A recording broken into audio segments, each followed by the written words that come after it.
नमस्कार, जेबीटी अध्यात्म में आपका स्वागत है। आपके साथ मैं हूं अंकिता। कहा जाता है कि कालों के काल महाकाल के दर्शन मात्र से ही भक्तों का कल्याण हो जाता है।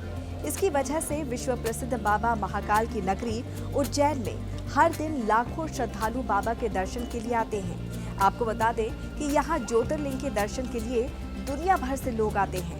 यहाँ महाकाल की रोजाना विशेष पूजा होती है। हर रोज उन्हें कई बार सजाया जाता है और ब्रह्म मुहूर्त में रोजाना भगवान महाकाल की भस्म आरती होती है।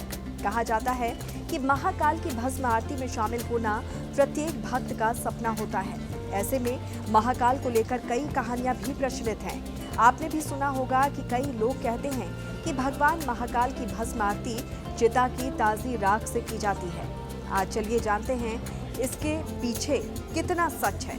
तो आपको बता दें कि भस्म आरती को लेकर वहां के पुजारी बताते हैं कि भस्म आरती को मंगला आरती कहा जाता है और मंगला आरती में महाकाल हर रोज निराकार से साकार रूप धारण करते हैं। बाबा भस्म को संसार को नाशवान होने का संदेश देने के लिए लगाते हैं। इसके लिए बाबा ताजी भस्म शरीर पर धारण करते हैं। भस्म आरती में गाय के गोबर का जो उपला होता है उसकी भस्म बाबा को अर्पित की जाती है।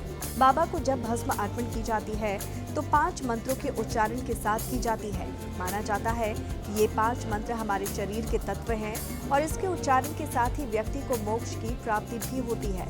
ऐसा कहा जाता है कि महाकाल मंदिर में शिवलिंग स्वयं भू हैं।